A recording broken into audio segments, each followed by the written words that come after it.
Developing into a perennial All-Pac-12 selection at Utah, Sataoa Laumea is looking to make an instant impact as a sixth-round pick for the Seahawks. What does Laumea bring to Seattle, and where does he fit in Scott Huff's offensive line? We're going to be diving in with Utah offensive line coach Jim Harding on a bonus edition of Locked On Seahawks.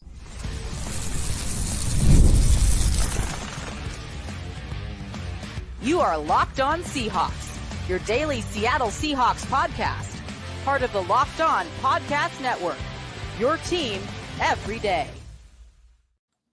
Greetings, 12. This is Corbin Smith, host of the Locked On Seahawks podcast, your daily Seahawks podcast, part of the Locked On Podcast Network, your team every day. A special thanks to all the 12s out there, whether you're listening in Salt Lake City, Utah, or across the country in Indianapolis, Indiana. We greatly appreciate each and every one of you for making Locked On Seahawks your first listen 5 days a week. The Seahawks bulked up on the offensive line during the 2024 NFL Draft, investing 3 of their 8 picks on offensive linemen, including seasoned guard and tackle Sataoa Laumea from Utah in the 6th round. Laumea brings quite a resume with him, multiple-time All-Pac-12 selection at guard and tackle for the Utes. Also was a Senior Bowl participant in Mobile back in January, participated in the NFL Combine, one of the best versatile offensive linemen on the western part of the country in Division I. And now he gets to stay in the West with the Seahawks.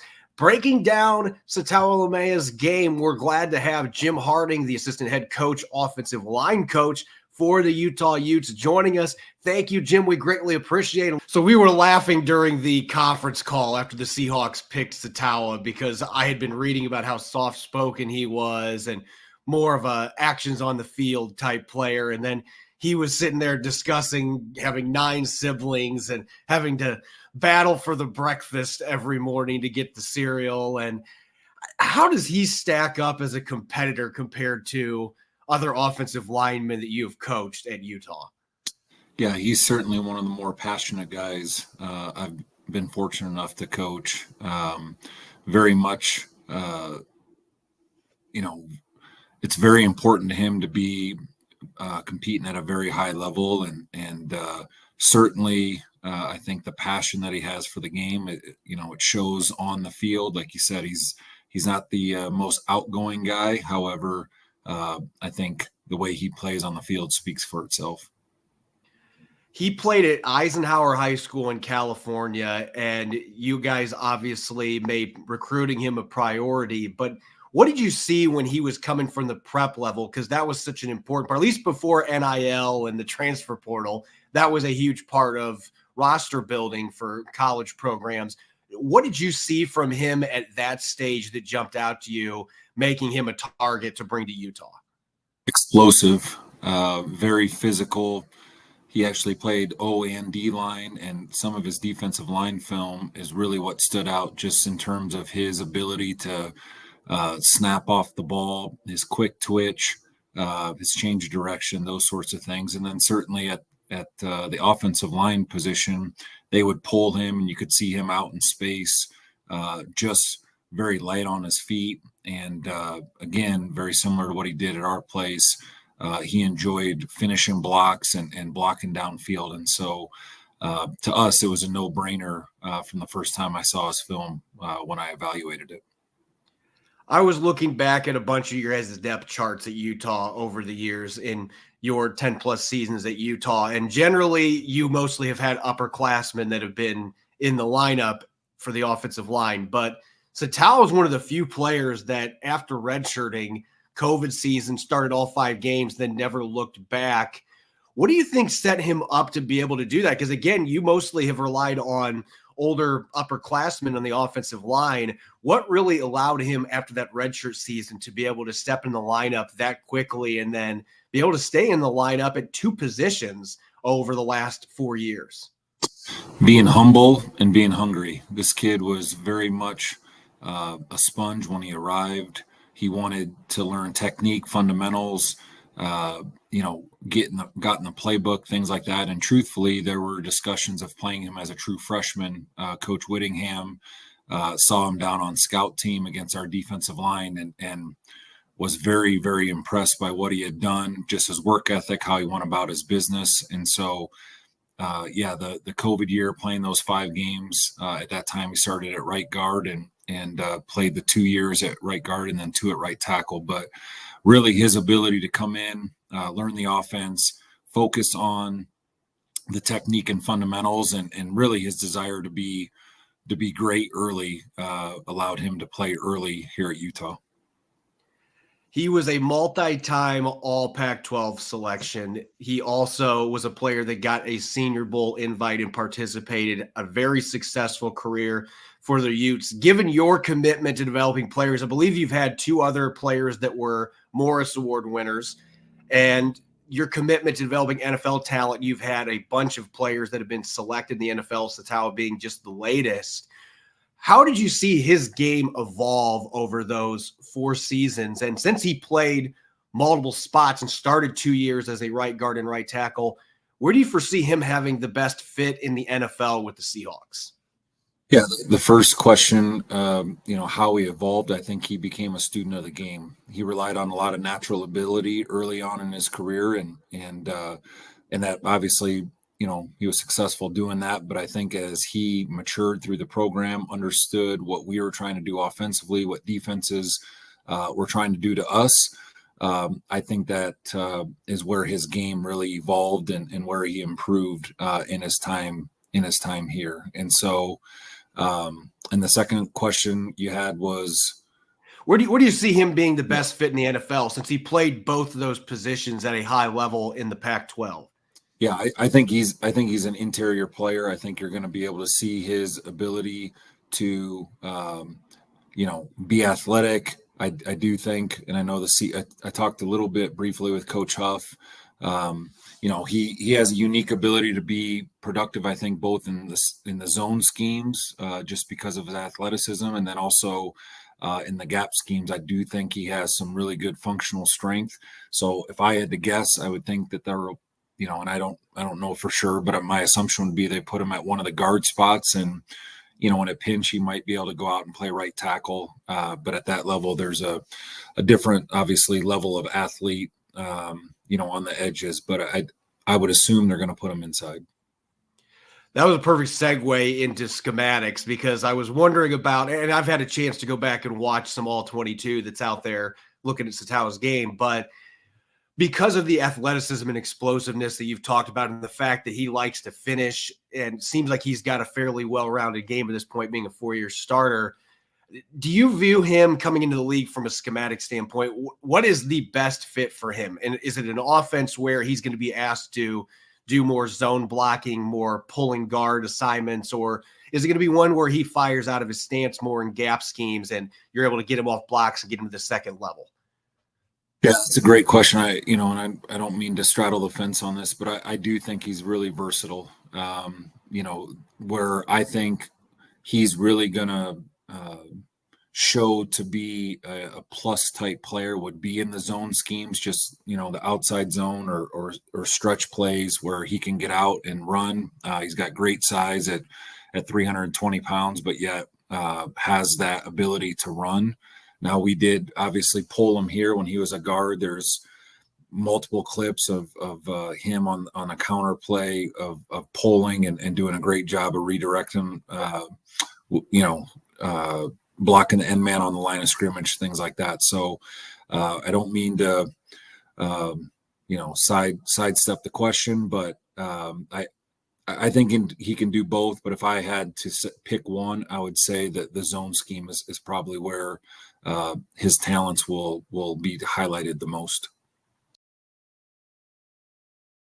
This episode of Locked On Seahawks is brought to you by FanDuel. It's playoff time in the NBA and NHL. Baseball's in full swing, and FanDuel is your place to bet on every game. Right now, new customers can get $150 in bonus bets guaranteed. That's $150 win or lose. Do you think Mark Stone has a hat trick brewing for the Vegas Golden Knights against the Dallas Stars? Is George Kirby going to strike out 10 or more for the Mariners on the mound? Are you feeling optimistic about Donovan Mitchell scoring 20 or more points against the Magic? You can bet on all of that on an app that is safe, secure, and easy to use. So what are you waiting for? Visit FanDuel.com/lockedon and make your first bet an automatic win. FanDuel, America's #1 sportsbook.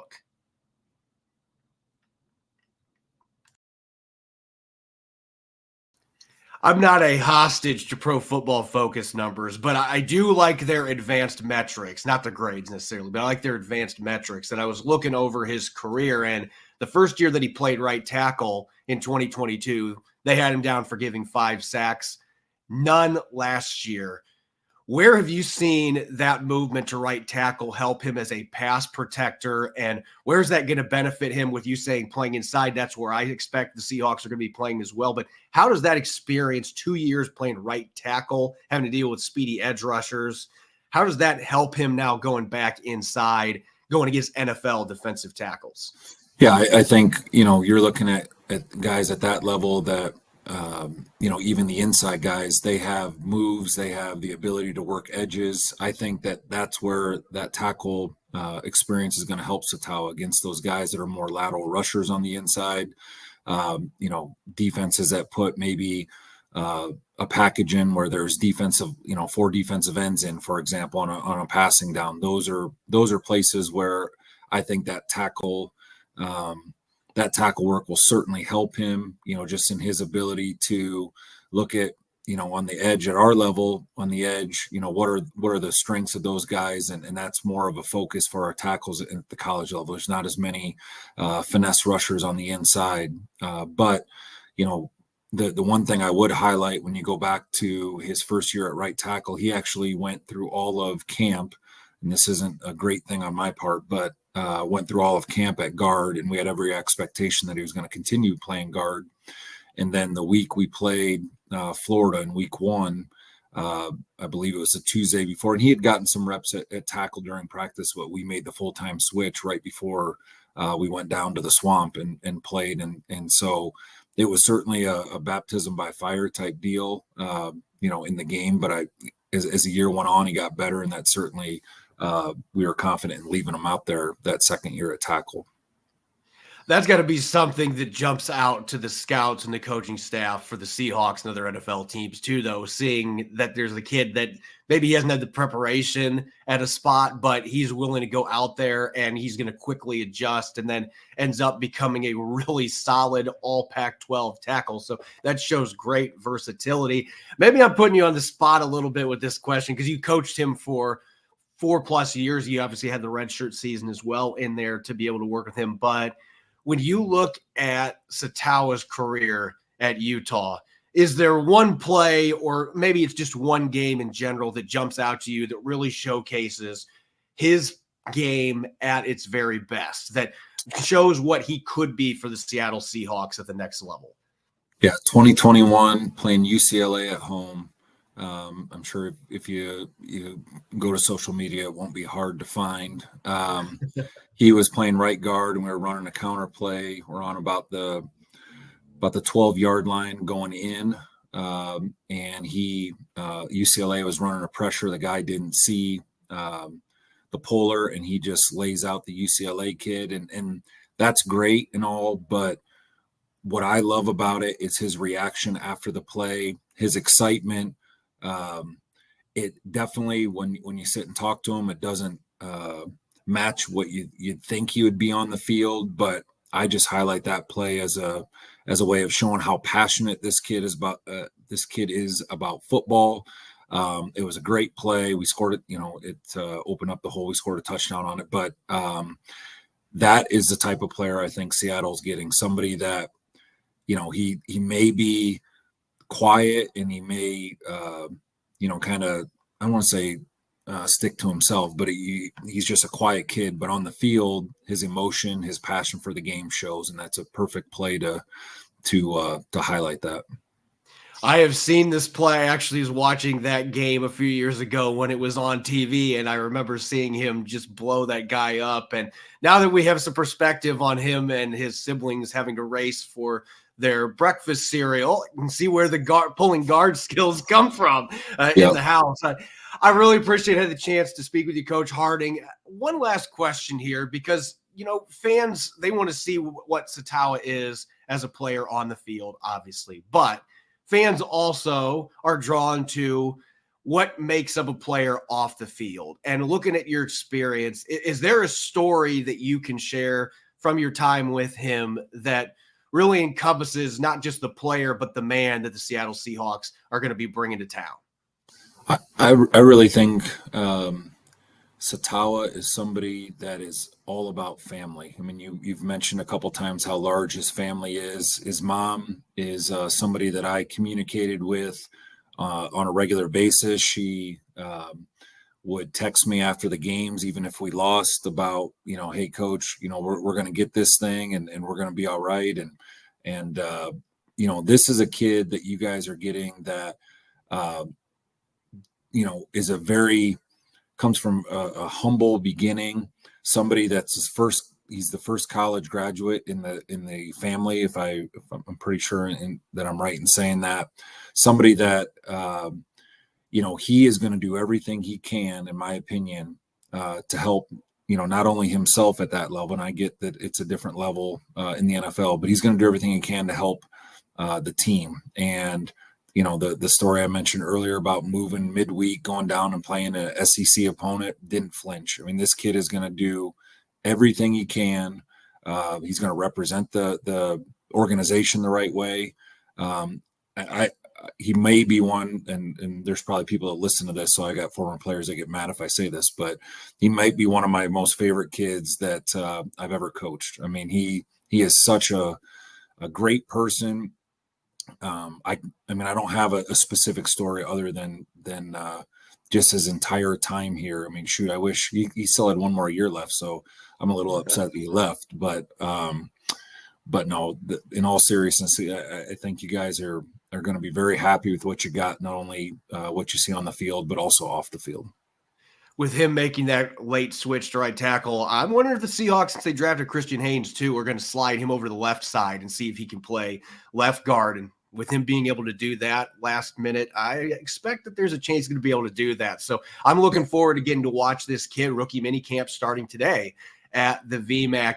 Thank you, Coach Harding. Greatly appreciate the time talking about Sataoa Laumea, and best of luck to you this upcoming season and on the recruiting trail. I'm sure having another draft pick that comes from your offensive line only helps with trying to sway kids to come play at Utah. Yeah, I appreciate it. Thank you for your time. And if there's anything I can do, let me know. As always, you can follow me on X and Threads at Corbin Smith NFL. Make sure to subscribe to Locked On Seahawks on YouTube and wherever you listen to your podcast to make sure you don't miss a single episode. Coming up later today on our Blue Friday edition, Nick Lee and I will be taking a look at what moves John Schneider can make to fix the Seahawks' current salary cap predicament and much more. Make sure that you're listening in and enjoy the rest of your Friday. Go Hawks.